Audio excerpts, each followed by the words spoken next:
अस्सलाम वालेकुम everyone, I hope आप सब लोग ठीक ठाक होंगे, खैर खैरियत से होंगे। आप लोगों की छुट्टियां अच्छी गुजर रही होंगी और साथ ही साथ आप लोगों की नेक्स्ट क्लासेस की तैयारियां भी अच्छी जा रही होंगी। आपको मैं बता दूं कि ये 3 या 4 महीने जो आपकी ब्रेक के हैं, जो मार्च में आपके पेपर्स खत्म हो गए थे और अभी तक आपकी छुट्टियां चलती आ रही हैं 10th क्लास की और 9th क्लास की, इसको बिल्कुल भी वेस्ट मत करें।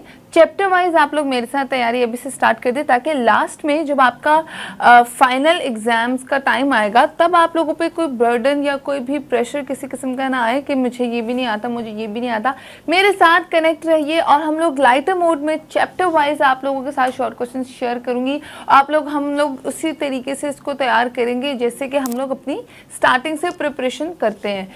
9th 10th क्लास जो है, मैं आपको बता दूं, फाउंडेशन ईयर्स होते हैं, बेसिक्स हैं आपके, एक कहते हैं ना पिलर है। अगर आप इसको निगलेक्ट करेंगे, छुट्टियां ऐसे ही गुजार देंगे तो आप लोग अपना नुकसान करेंगे। अपना टाइम ना वेस्ट करें, मेरे साथ आए और हम लोग चैप्टर वाइज MCQs और शॉर्ट क्वेश्चंस थोड़े थोड़े करके आप लोगों के साथ मैं शेयर करूंगी और हम लोग उसकी प्रिपरेशन करेंगे, ताकि आप लोगों को आपका टाइम भी बच जाए और आप लोगों को फ्यूचर में जाके कोई भी इश्यू या प्रॉब्लम ना आए। तो आज मैं आप लोगों को 10th क्लास बायोलॉजी के पहले चैप्टर के कुछ इंपॉर्टेंट शॉर्ट क्वेश्चन शेयर करूंगी, जो कि आप लोग अपनी स्क्रीन पे चेकआउट कर सकते हैं। इस पोर्शन में डेफिनेशंस भी होंगी और जेनेरिक क्वेश्चंस भी होंगे। जैसे आपको पता है ना कि जो 2024 में पेपर्स होने वाले हैं वो 2023 की निस्बत थोड़े टफ होंगे, क्योंकि इस साल कुछ चेंजेस आएंगी। आपका वैसे भी SLO बेस्ड पेपर तो पिछली बार भी आया, मगर इस बार आपको पासिंग मार्क्स शायद 40% चाहिए हो, 33% नहीं। तो इसीलिए अपने वो कहते हैं ना, उर्दू में कहावत है, कमर कस लें। ठीक है, तो आप लोग अभी से तैयारी स्टार्ट कर दें ताकि आपको बाद में भी इशू ना हो। 40% मार्क्स लेना फिर मजाक नहीं होगा, ये सीरियस बात होगी और फिर बाद में प्रॉब्लम होने से बेहतर है हम लोग उसकी पहले ही प्रिकॉशंस कर लें।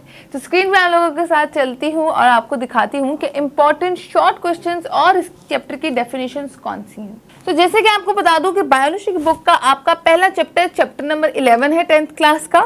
चैप्टर नंबर 11 से स्टार्ट है, जो आपका चैप्टर नंबर 1 ही बनता है। ठीक है, उसमें कौन कौन से इंपॉर्टेंट शॉर्ट क्वेश्चंस है जो मैं आपको स्क्रीन पे दिखाऊंगी, वो आप लोग प्रिपेयर कर सकते हैं। कि नंबर 1 पे है व्हाट आर एल्वेली और what is their function. Alveoli क्या होता है और इसका फंक्शन आपने बताना है। अच्छा, इसका आगे इसमें बड़ा फायदा आपको स्क्रीन पे नजर आ रहा है, इसमें उर्दू में भी लिखा हुआ है। अगर कोई उर्दू मीडियम से रेलिवेंट क्वेश्चन है, कोई स्टूडेंट मुझे देख रहा है या आपको उर्दू में एक्सप्लेनेशन चाहिए, तो साथ ही इसका उर्दू में भी मीनिंग भी लिखा हुआ है और क्वेश्चन भी लिखा हुआ है, आप वो भी चेकआउट कर सकते हैं। ठीक है, नेक्स्ट है question number 2, what is the function of mucus in nasal cavity.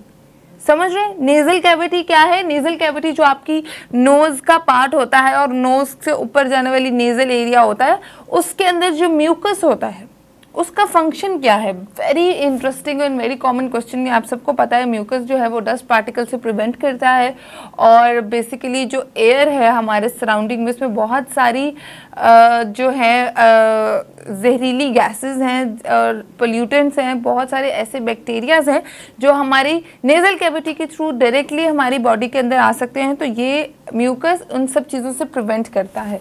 अच्छा, ये मैंने अभी इसलिए एक्सप्लेन कर दिया ताकि आप लोगों को बाद में प्रॉब्लम ना हो और आप लोग चेक कर सकते हैं। नेक्स्ट क्वेश्चन की तरफ बढ़ते हैं। ठीक है, write down any 2 symptoms of एम्फेज़मा।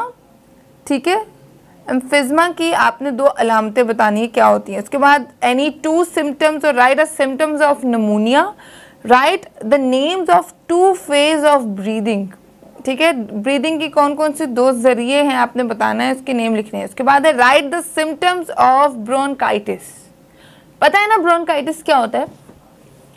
Basically bronchitis एक जब आया था तो इसके सिम्टम्स कोविड से भी ज़्यादा गंदे होते हैं, क्योंकि मुझे हो चुका हुआ है तो मुझे आइडिया है इस चीज़ का। ब्रोंकाइटिस बेसिकली गला ख़राब होता है, शोर आपकी इतनी, थ्रोट आपकी इतनी फूल जाती है और बहुत इश्यूज होते हैं, फ्लू वगैरह भी होता है। तो जब ब्रोंकाइटिस और कोविड का एक टाइम आया था तो किसी को समझ नहीं आती थी कि ये ब्रोंकाइटिस है या फिर कोविड है। तो ये basically bronchitis is a disease जिसमें आपका गला बहुत ज़्यादा शदीद ख़राब होता है, आपकी आवाज़ बंद हो जाती है, फीवर वगैरह होता है। तो ब्रोंकाइटिस के आपने 2 सिम्टम्स बताने, इतने सारे तो मैंने भी बता दिया, आपने भी 2 बता देने हैं इन कमेंट सेक्शन। मुझे कमेंट सेक्शन में नीचे ज़रूर बताइए। स्क्रीन की तरफ बढ़ते हैं, नेक्स्ट क्वेश्चन देखें। नेक्स्ट है कि आपने बताना है कि describe the function of nasal cavity, ठीक है। Describe the function of spinal cord, आपकी कमर की रीढ़ की हड्डी का क्या फंक्शन है वो बताना है। व्हाट इज डबल निमोनिया और right the name of its. Double pneumonia क्या होता है और आपने इसके नेम मेंशन करने हैं कि ये किस बैक्टीरिया की वजह से कॉज होता है, ठीक है। उसके बाद डिफाइन द फॉलोइंग टर्म्स। अब ये कुछ जेनेरिक क्वेश्चंस थे जो एसएलओ बेस्ड थे चैप्टर नंबर 1 के। अब हम आते हैं डेफिनेशंस की तरफ जो इंपॉर्टेंट है। डेफिनेशंस आप लोग स्क्रीन पे देख सकते हैं। जैसे कि सबसे पहले आ गई है एरोबिक रेस्पिरेशन। एरोबिक रेस्पिरेशन क्या होती है, उसके बाद है इसी के अंदर आप लोग अपनी स्क्रीन पे देख सकते हैं ब्रीदिंग क्या है, निकोटिन क्या होता है, गैशियस एक्सचेंज की डेफिनेशन बतानी है आपने, लेंटिसाइल्स की।